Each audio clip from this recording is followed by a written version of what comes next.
Oklahoma, Oman, Peru, Russia, Sweden, Turkey, UK, USA, unidentified, and the propagation outlook. Standard disclaimer via Hauser data press releases January 30th from RFERL and USAGM saying they are expanding broadcasts to Afghanistan despite Taliban ban, available 24 hours a day. 2 months after the Taliban removed RFERL from AM and FM radio transmitters in Afghanistan, Azadi, as it's known locally, is doubling its time on air from 6 p.m. to 6 a.m. local time on medium wave 1296 kilohertz, and the rest of the day on shortwave. In the wording of these press releases, it seemed to me that being at night only implies 1296 would be from a new site outside Afghanistan. But Radio Magazine on FB says otherwise. An agreement has been reached with the Taliban, planning to make a Charkhi broadcaster site available for Radio Azadi. But it removes permission to broadcast on FM and excludes VOA broadcasts. Starting January 18th, the station will once again use the Pol-A Charkhi medium wave transmitter at 1296 kilohertz from 6 p.m. to 6 a.m. local time. From Christian Guy Baudot on the British DX Club, Sunday, February 25th, from 17 to 18 UT, will be another broadcast from the archive of Radio Andorra, 1979. It's called Carte Blanche to Philippe Chatel, and it's back on the Mosbrunn Austria transmitter, 6180 kilohertz. It says thanks to donors on the GoFundMe site, without whom this distribution would not be possible. LRA 36 Antarctica was scheduled for another Saturday special, January 28th, at 15 UT on 15475.98, reduced carrier USB. However, there were no signals to be heard via remotes in southern South America. We assumed they were not really on the air. But Manuel Menes contacted the station and they claimed they were actually on shortwave. In any event, we could hear the broadcast by listening to a webcast via the Radio Nacional Argentina website. However, they gave him a link which was different from the one that goes directly from the website, which did not work. Anyhow, we were hearing it after 16, 17 UT that way, and repeated again after 19 UT when still there was nothing to be heard directly or via remotes on shortwave. Nothing is expected shortly on Wednesdays. However, Horacio Negro got news that there would be a broadcast at 19 UT on February 1st. This one was audible at the usual level via remotes on shortwave. But it cut off, as most of them seem to do, before they're supposed to be finished, after only 37 minutes. Ron Howard says there's a YouTube audio video of Shortwave Australia, low power station in Victoria, on 2310 and 4835. It's on YouTube. The last one is 17 minutes long with a tour of the transmitter site and the surrounding area.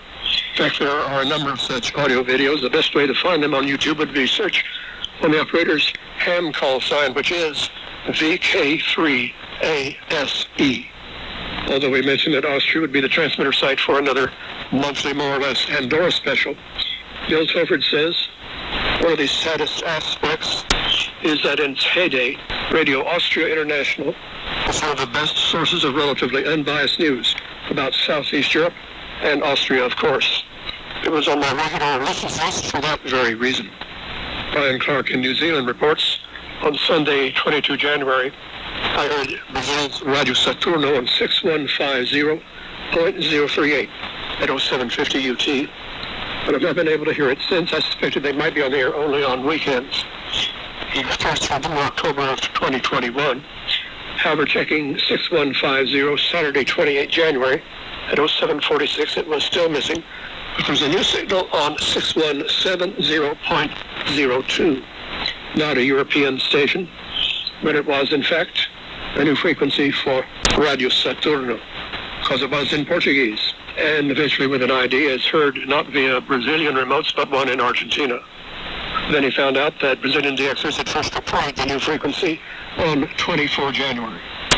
Sheldon Harvey in Quebec says, I'm listening to Radio Saturno via remote in Brazil, with ID and news in Portuguese, and 0300 UT Sunday, January 29th on 6170. And also barely audible, direct but presumed, to Manuel Mendez in Spain, January 29th at 0633 until eclipsed by Japan at 0700 relayed via France on 6165. All I could get so far was the JBA carrier, January 31st at 0730. There are considerable time periods when nothing else is scheduled on the frequency, notably 2050 to 0200, 03 to 05, and 530 to 1000. That is disregarding minor stations such as Radio Europa in Holland and Scandinavian Weekend Radio in Finland. Radio Saturno was a rare newcomer to shortwave.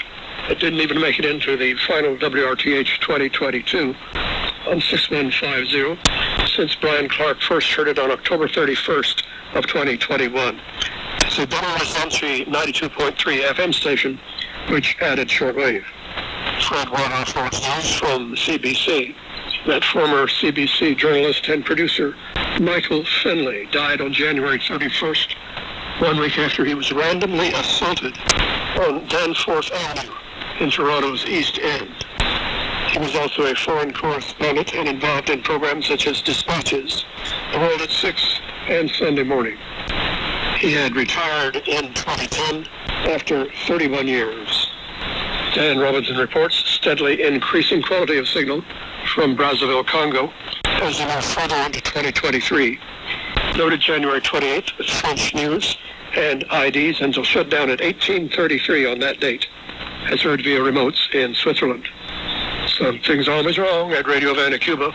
Lately, the 11760 transmitter has been left on the air late into the night with English or dead air as late as 0730, as I noted on January 27th, 29th, and 31st. But I'm no longer hearing the 5 megahertz harmonics on the 10 megahertz band.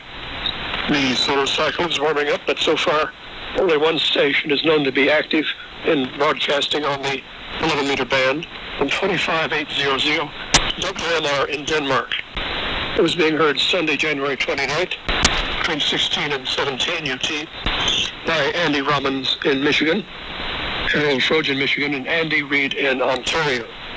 It's only 60 watts, and I was hearing, what else, a JBA carrier. Something's always egregious in Egypt. It seems that only one transmitter is left at Radio Cairo, not the one which we used to hear on 9440 attempting English at 2115.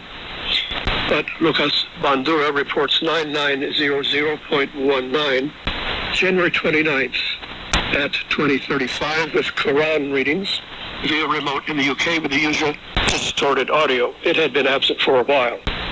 On February 2nd, Observer Bulgaria reports a new unknown BRB clandestine via TDF Isidore, France. It's on Tuesday, Thursday, and Saturday at 16 to 16:30 on 15360. 250 kilowatts at 130 degrees to East Africa in Amharic, therefore Ethiopia not. Flying under Europe, although it's on what would normally be considered a North American pirate frequency, is Tango, 1800 UT, 28 January, on 6954.94, says Lucas Bandura. It was 10/9 into a remote in Spain, also heard weekly in the UK, Austria, and others. At 19 UT with playing various identifiable songs that went off in mid-song at 1921. He says it's been around for years but disappeared in October 2022, now returned. Previously 60, a format of Argentine tango music for hours at a time with no talk. The RCDX News, this item headed, Stations Going Dark or Not, 650 KPRP in Honolulu, Hawaii. The license had been canceled December 5th after FCC received and posted a letter from the licensee's lawyers saying they have permanently discontinued operation of KPRP and is surrendering the license to the commission. The same lawyers also filed an identical letter for KKNE 940 on the same day. The FCC immediately listed both licenses as canceled, but now has reinstated both stations without any explanation. Does anyone know what's going on? Upon Asilomar State Beach, California, Ron Howard continues to log WRMI Nagari, Indonesia, which is on the island of New Guinea, 7289.94. It was heard January 30th from 0810 till cut off at 0917. Mostly easy listening songs. And they were not on long enough to hear their Islamic segment for sunset, which was at 9:22. Then on February 1st, he says, heard from 0820 till CR1 signed on at 0930. No RRI announcers, just non-stop EZL songs, some of them hardly in English.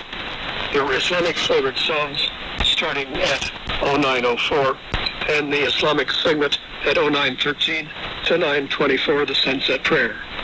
Ron Howard says, I am so very grateful to Amano and Komatsubara in Japan for their wonderful reporting on the voice of freedom from South to North Korea. I'm very happy to be following their leads. The first day back on 6045 instead of 5920 was February 2nd, heard from 12:15 to 14:30, and against the titles of the programs in Korean and English translations, along with audio clips, some of which are Getting to Know Human Rights, Happy Republic of Korea, our Sound Festival of Indigenous Music, Sound Travel, History Exploration Party, Korean People to Unity to the Future, and Knowing is Power. That lasted until 1500. On January 28th, Mike Terry forwards a Radio World story. Martinique launches the first DAB Plus multiplex in one of France's overseas departments. The French Communications Regulator has authorized the first DAB Plus multiplex in Martinique, a 10-station multiplex on Channel 5B from 3 sites on the Caribbean island, to operate as a trial service through the end of September this year. This is part of a roadmap from 2022 to 2024 for interest in launching trial DAB Plus services in the Outre-mer, portions of France outside Europe. Of course, raises the question of the remote possibility of de-Xing DAB Plus in the Western Hemisphere. Not only would you need the proper receiver, of course, but also propagation above 200 megahertz. In the Nashville Flash Sheet, Ralph S. W. Perry in Illinois has been monitoring Myanmar radio via Naipiao on 5915. Port Affairs signal on Sundays is from 1255. There's interference from China after 1300. On January 24th and 26th, but on 27th he says, wow, what a signal this morning, S8 from TuneIn at 1314 with Burmese pop music. The so-called 630-meter ham band. There's a CW beacon running 5 watts in Newfoundland on 477.7 kilohertz, cosine VO1NA. They're reported by Steve Wood and others in the medium wave circle in the UK. Joe Craig is the operator. He's in Torbay, Newfoundland. They asked him if it's running non-stop, but he says it is not. So far, it apparently is running at hours when transatlantic reception is more likely than transcontinental. I've yet to see any reports from North America. I've certainly tried for it. 477.7 kilohertz. We were hearing it at 1830 and 2035 UT. Voice of Nigeria is still occasionally to be heard about 7254.9 after 06 UT. Sometimes modulated, sometimes not. Sometimes on the air after 0700, sometimes not. I've heard it as late as 0741 on occasion, but just barely modulated. The Media Magazine you monitor with your mind. World of Radio 2176. A non-commercial service, like our website, worldofradio.com. Our thanks this week for financial support from Moises J. Coyoquia Escajarillo of Rego Park, New York, formerly of Peru. We sent a check on the U.S. Bank to Glenn Hauser, P.O. Box 1684, ENID OK 73702. One may also contribute via PayPal, not necessarily in U.S. funds, to WORADIO at yahoo.com. Hams operating in the AM mode on the so-called 80-meter band congregate around 3880. And now in this AM window, a musical pirate has been heard. Lucas Bonduram, using a remote in northeastern U.S., says January 30th at 0626 on 3880, slowly drifting upwards, he was hearing some songs in English, such as There's No You by Joe Stafford. At 0637, some awesome audio, January 30th, and a similar broadcast January 27th around 0800 on 3885, reported by HF Underground listeners. And then Bill WE7W replies, I've been listening to it January 30th for the last 40 minutes at 08:15 to 8:55. A direct broadcast in western New York on dipole, a great signal. Mike Terry forwards a Radio World story of January 31st that the FCC has notified a property owner in Tulsa, Oklahoma, that a pirate has been detected from their property on 100.7 megahertz, owned by Thember Properties in Claremore. Previously, property owners have been threatened with fines of over $2 million if they don't cease the pirate activity and give up who was doing it. In medium wave news, editor Steve Holt says, on January 27th, BBC announced they closed down the Arabic service. The 800 kilowatt medium wave transmitter at Asela, Oman, is still on the air on 1413 kilohertz with other language programs. In the National Flash Sheet, Ralph S.W. Perry in Illinois reports on 4752.35 Radio Huanta dos Mil in Peru, January 27th. A good signal from TuneIn at midnight 20 via remote in Argentina with news in Spanish and some a cappella songs. Nice to know this one is still active, he says. I just cannot hear them directly anymore in central USA. Some high-power medium wave tests on 1089 kilohertz were carried out from Russia on short notice on February 1st and 2nd only, leading to this reply from Kaiserslautern, Germany. This leaves little doubt that all the testing is just an attempt by the transmitter operator, RTRS, to sell what is left of its medium wave capacities. That is what has not been destroyed in the meantime. It looks like VGTRK told them we are not going to lease 1089 kilohertz for Radio Russia nor Vesti FM. So their next target is Rossiya Svobodnya, the organization set up in 2014 as a replacement for Voice of Russia and RIA Novosti, which the court chose to eliminate. That means RTRS now tries to sell airtime to Margarita Simonyan, the very person who a decade ago made the decision to cancel what was left of foreign broadcasting on medium wave. I assume these attempts to make the ruble roll only the living. And now our language lesson, a nice German word, Kriegsgewinner, which means war profiteer. In Australian DX News, Roman Pankov in Bulgaria reports on 10422 USB, an NID powerhouse signal. 19 January at 10:55, playing that non-stop disco version of the Soviet national anthem. It was first observed on January 19th on 9900, later on 9310, before moving to this frequency, 10422. This from Rosanna of Radio Northern Europe International, presumably originating in Sweden, about a special broadcast, WRMI Extra. It's a Japanese special which has already started airing in early February. If you're hearing this in time, the remaining airings at special times are scheduled Friday the 3rd at 17:30 on 9670 via Germany, Saturday the 4th at 0925 on 9900 via Taiwan, and Sunday the 5th UT at 01 on 5010 via WRMI. Almost every day I try to monitor English from the Voice of Turkey at 23 UT on 5960 to North America. Some dates, however, it's totally missing, such as January 28th and February 1st, allowing us to hear nothing but East Turkestan. Other dates Turkey came on late, such as January 31st. January 26th was supposedly the final day for BBC in Arabic after 85 years. Lizanov posted the previous schedule on shortwave.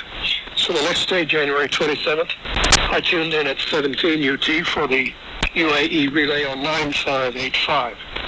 But it did come on the air, but all we heard was the ID worldservice.com, otherwise dead air, the carrier cutting off and on again, and finally stayed off, with no modulation in Arabic or English. I guess the UAE operators were not quite sure whether there would still be any Arabic to emit. Mike Terry forwards an Economist story about this February 2nd. Many of the World Service's 40-odd language broadcasts face the same fate. Staff say they've been told that by March, BBC will have stopped TV transmission in Somali, Hausa, and French for Africa, as well as radio in Chinese and in the languages of Central Asia and the Indian subcontinent, not including Afghanistan. About 1/6 of the World Service's 2,500 jobs are to go. The bottom line is to blame. Previous rounds of cuts have already depleted morale. BBC will continue to make foreign language content, but more of it will be produced offshore and more of it distributed online. Content online, though in growing demand, will also leave audiences stranded in countries where governments shut their people behind firewalls. Staff at the Persian service are aghast that BBC is taking Persian radio off air next month. It is going online just as Iranian authorities have cut the internet to silence nationwide protests. Audiences in countries with low and slow internet coverage will also suffer. Ken Zicki says, when BBC shut off shortwave broadcasting to North America, they claimed it was because shortwave listenership did not warrant the transmitter cost, and listeners were using other means to get their content. But they then provided figures that showed that before they shut off shortwave, listenership was increasing slightly almost every year, and afterward, no surprise to me, it did not increase, but went down slightly. Their actual numbers don't match the analysis, so which should we believe?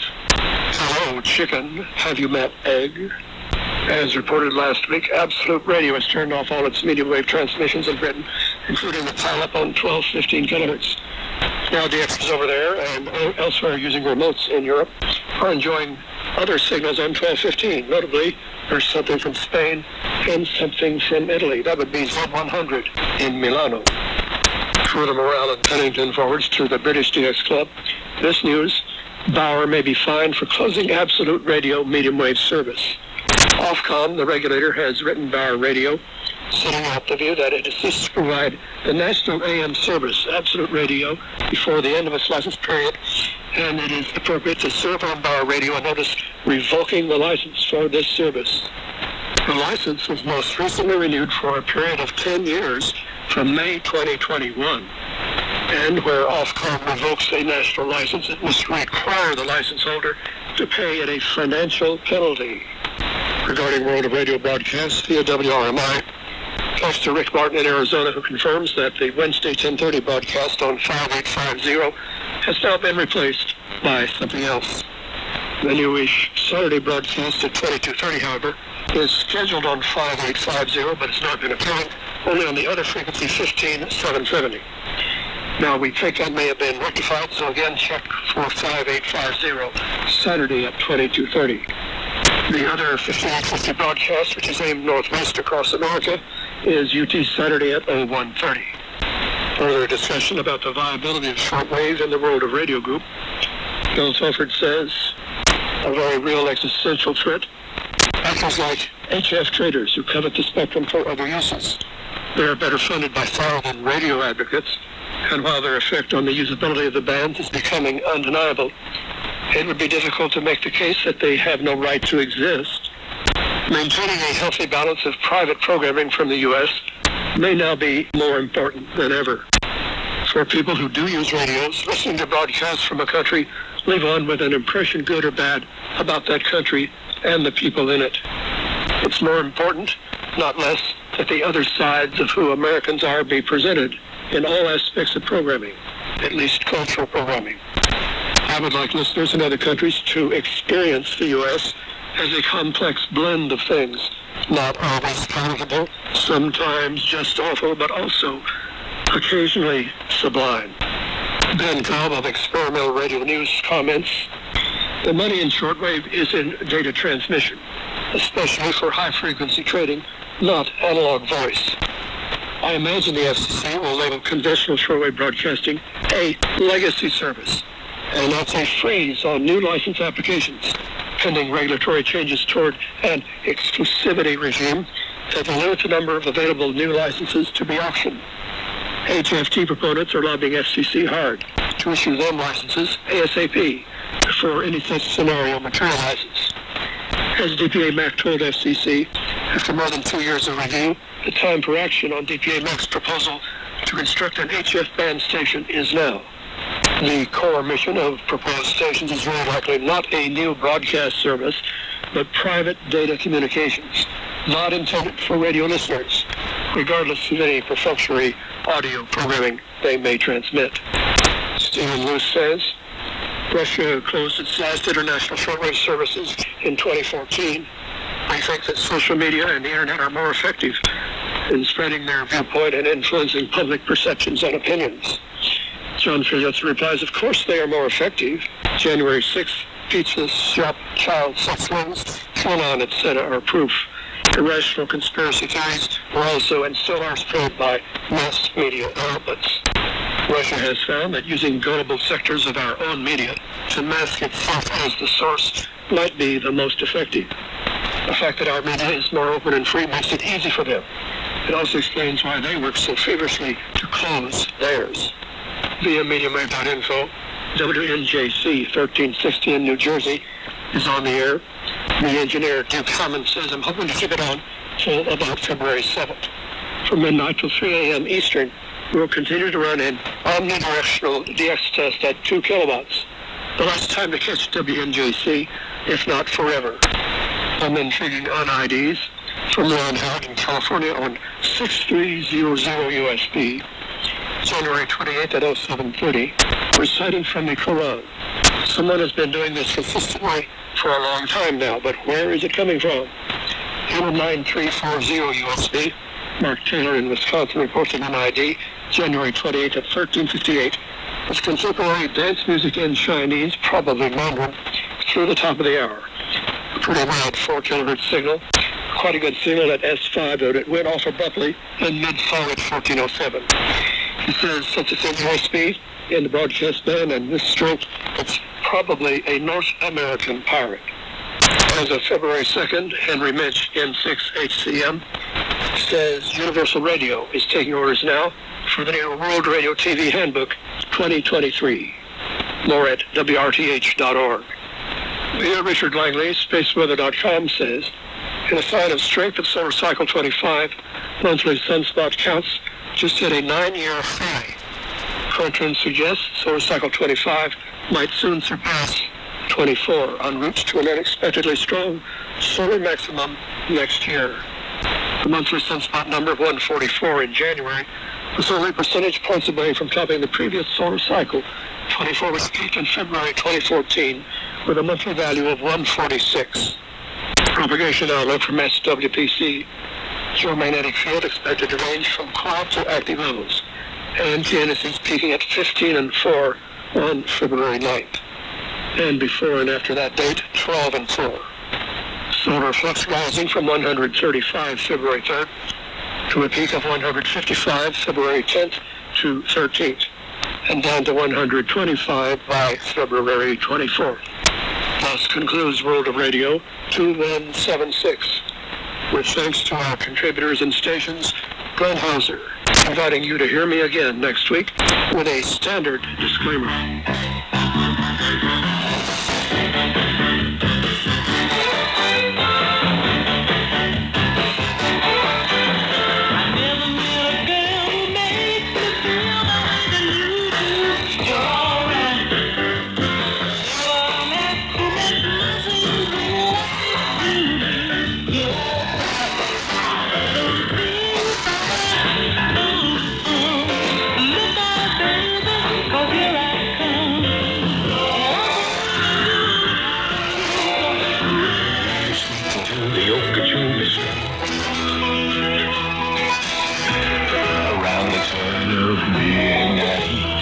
This is WRMI Radio Miami International, Okeechobee, Florida, USA.